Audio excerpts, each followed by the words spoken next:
October 4th, 1961. Washington, D.C., the capital of the United States, awaits the arrival of a distinguished visitor.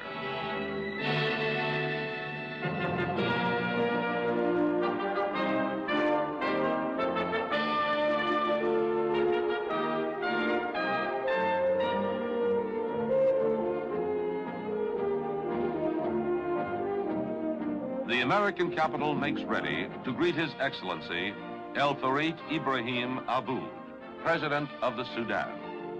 He is the first leader of the Sudan to make an official state visit to the United States.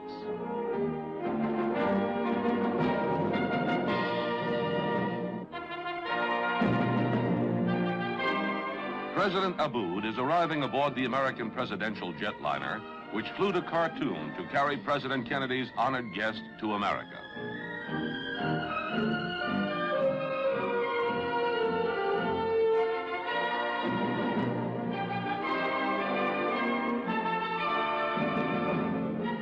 Waiting to welcome him as soon as he sets foot on American soil is President John F. Kennedy.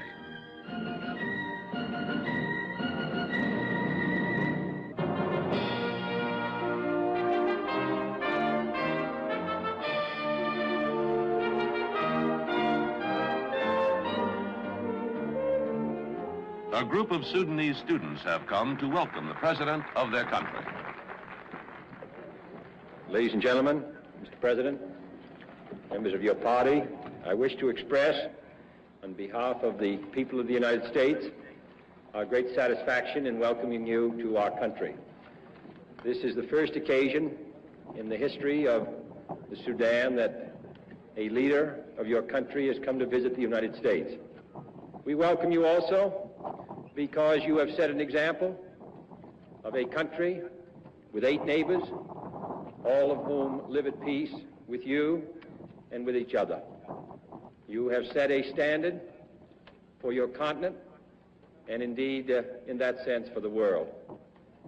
We want you to know that your ministers and yourself will be most welcome, and we hope that when you depart, you will carry with you a very real appreciation of the warm feeling of friendship that our country feels for yours.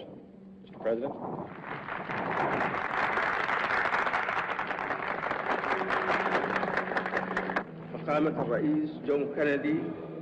President Abud addresses President Kennedy and the American people. We couple our congratulations to you and to the American people with our sincere thanks and appreciation for your kind invitation, which we were fortunate in being able to accept on behalf of the Sudan. We will always remember that you and the American people, even before the Sudan achieved independence, have readily shown us sincere friendship and fraternity. You have sent us missions of goodwill. You have supported our candidacy in the United Nations, and you have furthered cooperation between our two nations on an exemplary and disinterested basis.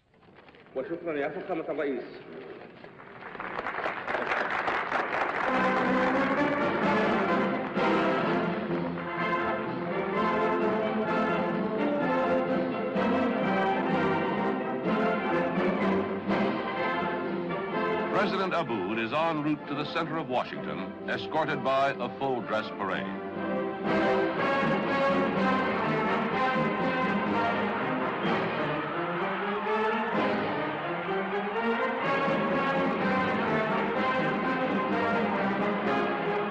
A crowd of enthusiastic well-wishers cheer President Abud.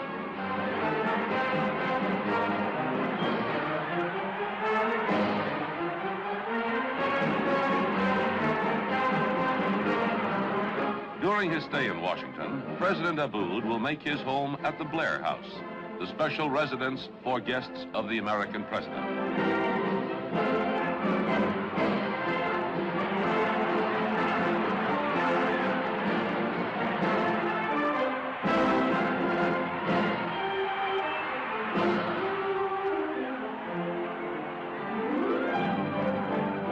President Kennedy takes his leave from President Abud and returns to his own residence, the White House.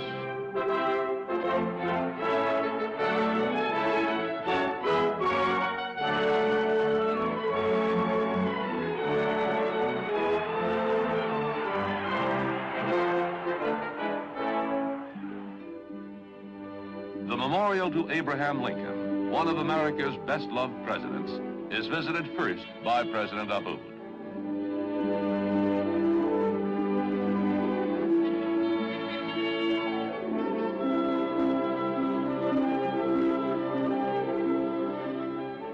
The Lincoln Memorial is a shrine for all visitors to Washington, whether from the United States or other lands, ordinary citizens or national leaders. Inside the memorial stands a monumental statue of Abraham Lincoln. President Abud honors the memory of the president who gave the slaves in America their freedom 100 years ago.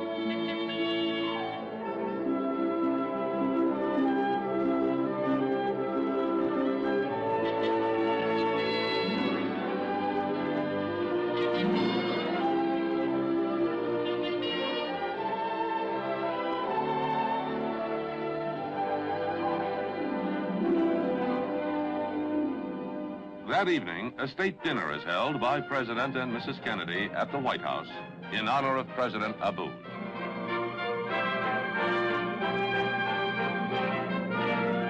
Outstanding Americans are invited to meet the Sudanese leader.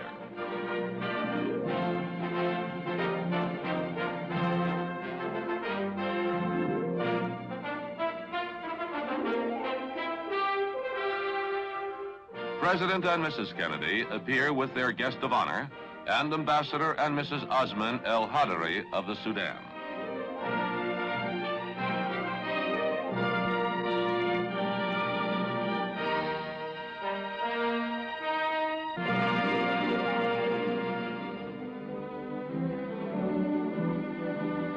Next morning, President Abud starts his day with a ride through Washington. Chief of Protocol, Angier Biddle-Duke, points out the Capitol building, seat of the legislative branch of the government.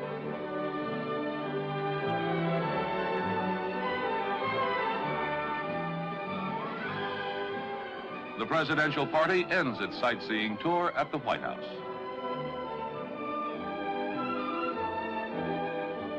There, President Kennedy will confer with President Abud. Representatives of the Sudanese, American, and world press are present to report the meeting of the two leaders.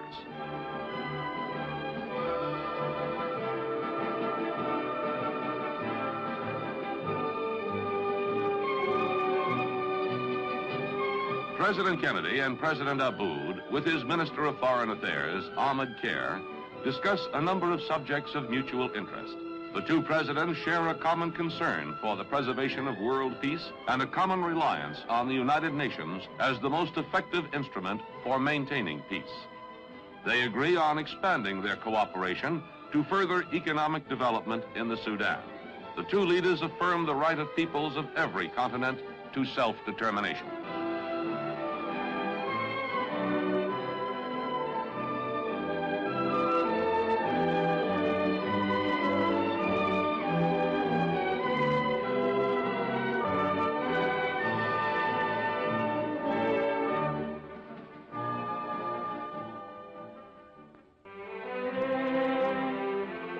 The Islamic Center is among Washington's most graceful buildings and is a symbol of Islamic unity. President Abud arrives at the Washington Mosque, which is a place of worship for all people of Islamic faith in Washington.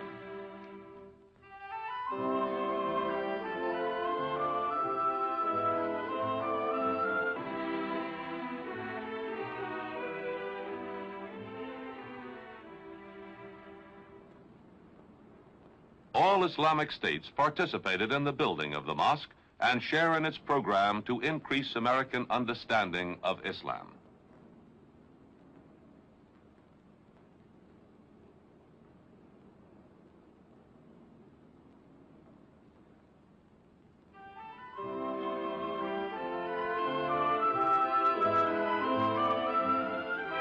President Abud is accompanied by many distinguished members of the Islamic community in Washington, including ambassadors of 10 nations to the United States.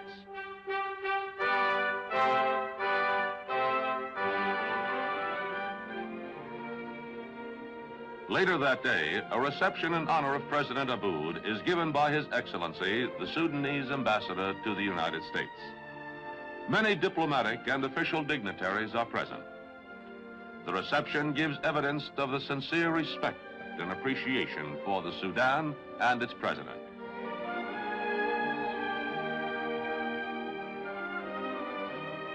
The tables are decorated with unusual figures carved from ice. Prominent is the rhinoceros, symbol of the Sudan.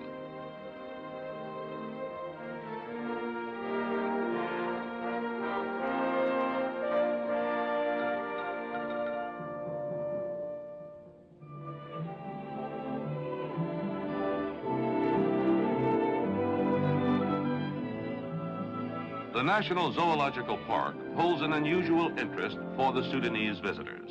President Abboud is making a gift to the Zoological Park of 2 migratory cranes and 4 demoiselle cranes from the Sudan. The rare gift is highly valued because these are the first migratory cranes the Zoological Park has had in 30 years.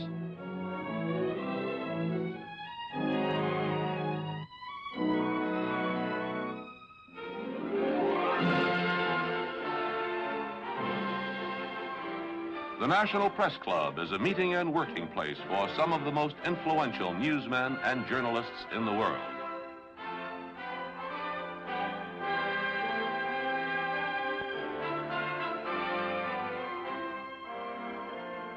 The Press Club, which has served as a forum for world leaders for more than 50 years, has invited President Abboud to address its members.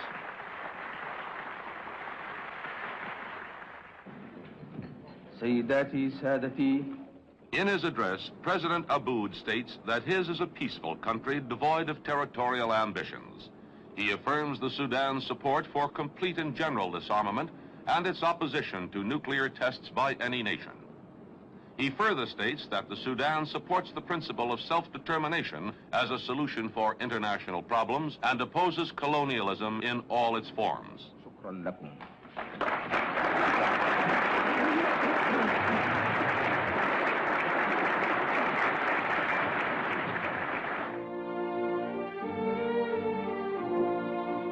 That evening, President Abboud is hosted a banquet in honor of President Kennedy. President Abboud is first to greet his guest of honor.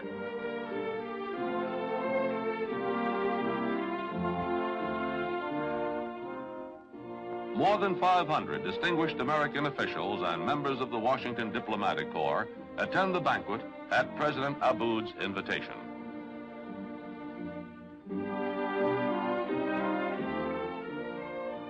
Prominent are Secretary of State Dean Rusk and Mrs. Rusk.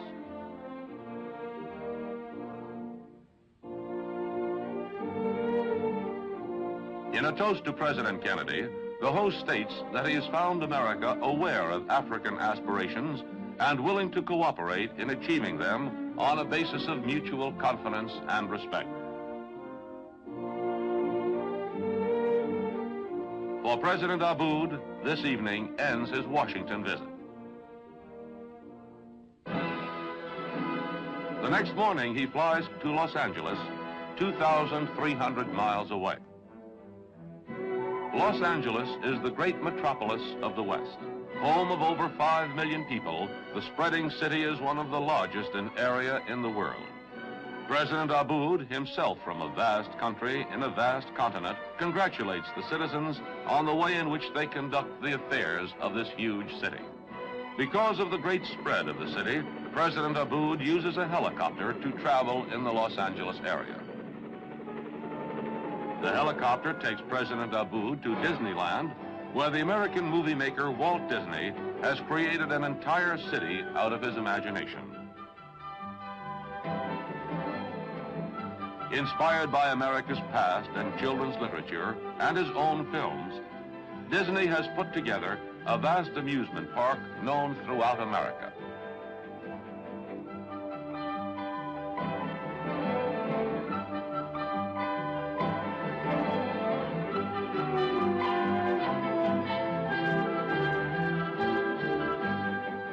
President Abboud is about to take a ride on a monorail. a unique kind of train which goes through the air balanced on a single rail. The flying train passes another unusual conveyance, the cable car, like the ones sometimes used to carry people to mountaintops.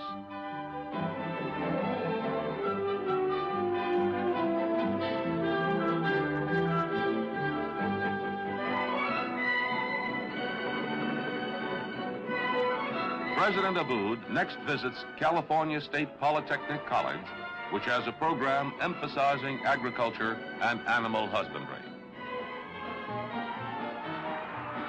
A special horse show is held on the college grounds in honor of the Sudanese leader.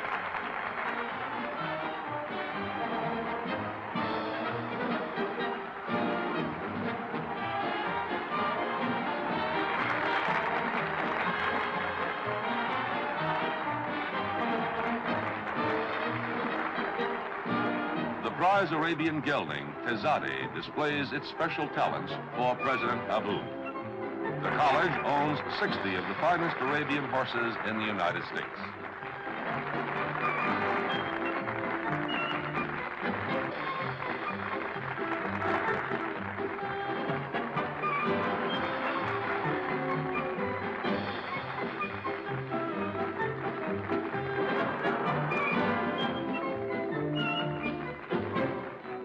This rich agricultural land is part of Fresno State College, which has a number of Sudanese graduates.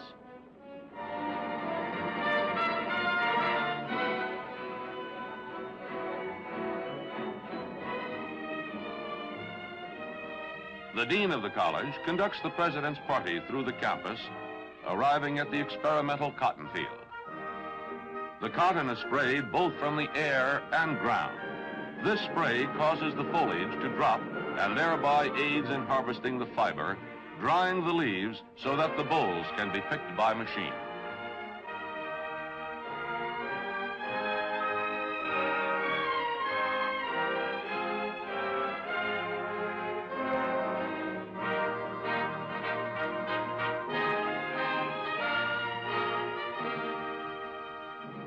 From Fresno, President Abboud flies to nearby San Francisco. San Francisco, a beautiful city in Northern California, is built on hillsides overlooking one of the largest bays in the United States. As he travels to the center of the city, President Abboud sees the elaborate system of highways and expressways which link the city with its suburbs and outlying areas.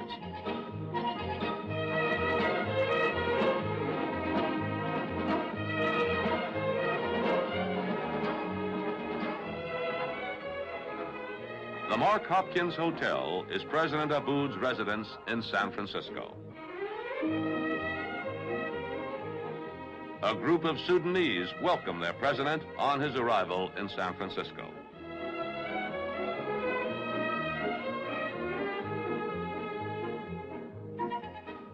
After dark, colorful San Francisco takes on a new brilliance.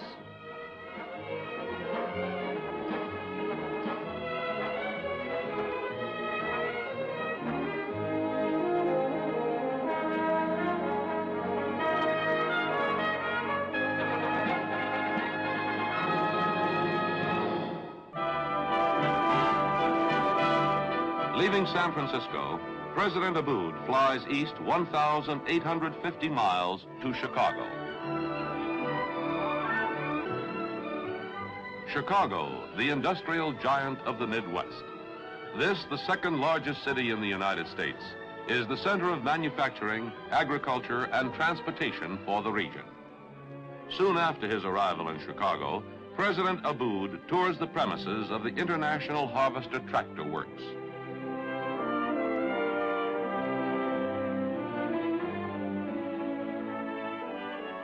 This large tractor is equipped to move earth and rocks to level the land. However, it can also pull many kinds of farm machines, such as plows, harrows, and reapers.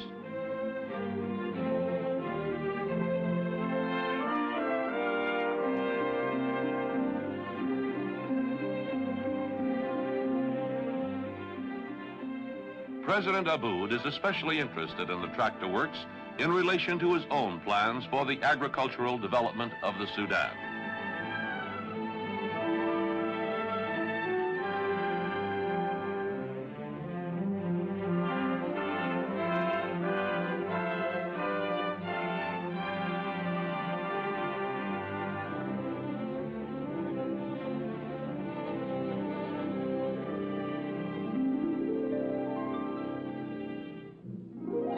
Once again taking to the air, President Abud leaves Chicago.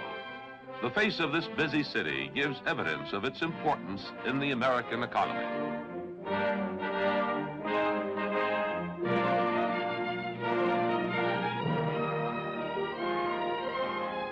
President Abud's tour of the United States ends 750 miles away in New York, a city of 8 million people and 1,000 skyscrapers, where Americans of all races and religions live and work together.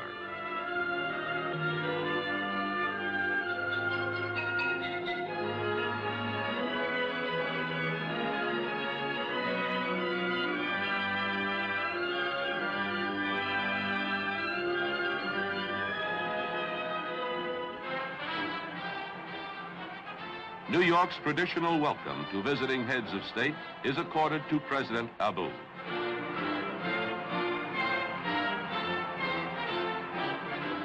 From the tallest buildings down to the sidewalks, throngs of Americans leave their work to welcome the visiting Sudanese leader.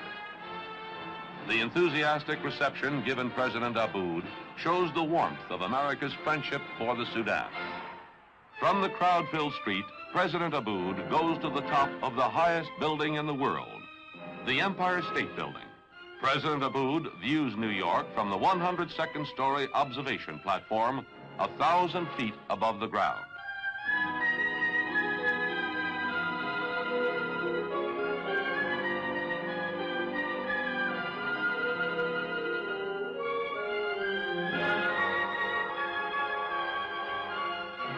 An attractive sight is the profile of the United Nations building. After observing it from a distance, President Abud arrives at the United Nations.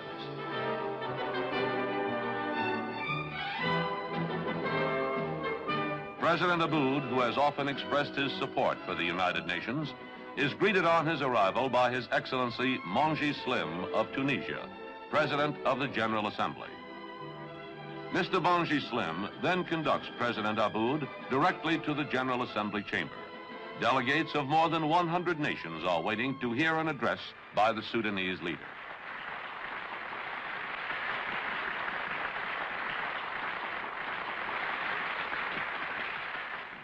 لا يسعني في أول هذا المقام إلا أن أبادر. May I, at the outset, pay my country's respectful homage to the memory of our late Secretary General, His Excellency Mr. Dag Hammarskjöld, and the devoted officers of the United Nations who fell with him in the battle for peace. The loss of Mr. Hammarskjöld is not only a loss to a family, or to friends, or to his country, that great nation which has sacrificed much in its dedication to this organization. Mr. Hammarskjöld's loss is a grievous loss to humanity. We lost him at a time when men like him are so sorely needed. التي قدمت الكثير من أجل الأمم المتحدة، وإنما المصاب في فقد هامرشولد هو مصاب الإنسانية كلها، فقد توارى السكرتير العام الراحل والعالم في أمس الحاجة لأمثاله من دعاة الخير والسلام. In the UN, as throughout his entire United States visit, President Abud speaks about the aims and principles of the Sudan. He explains the Sudan's policies in favor of non-alignment, self-determination, and disarmament.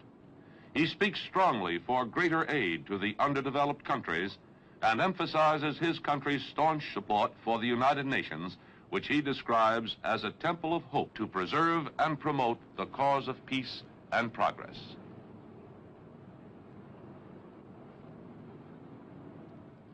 May God bless our joint endeavors to live together in a world of peace, of harmony, and of human brotherhood. والإخاء، وشكرا يا سيادة الرئيس.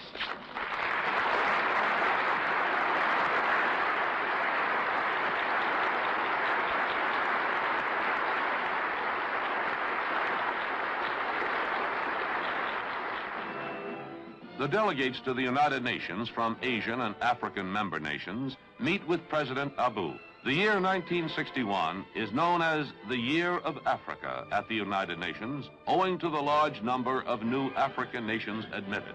President Abud, the leader of the largest nation in Africa, is known as a good neighbor and a good friend.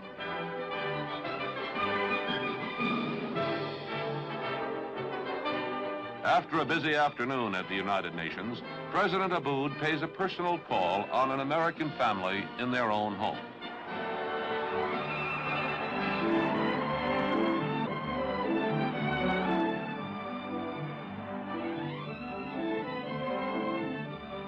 This family, like most others in New York City, lives in an apartment within a large building. President Abud is proudly shown the apartment by the whole family.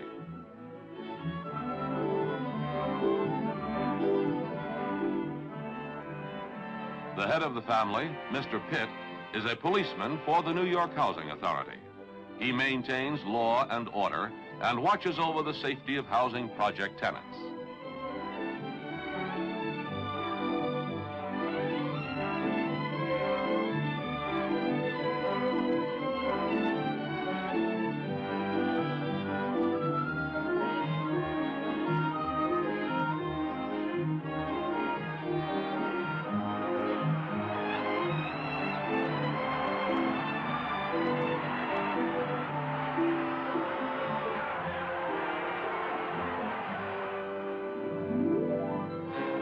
That night, President Abud is to fly back to Khartoum.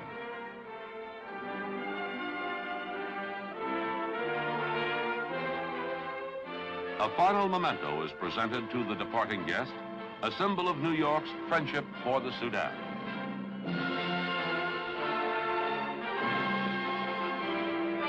President Abud takes with him a farewell message.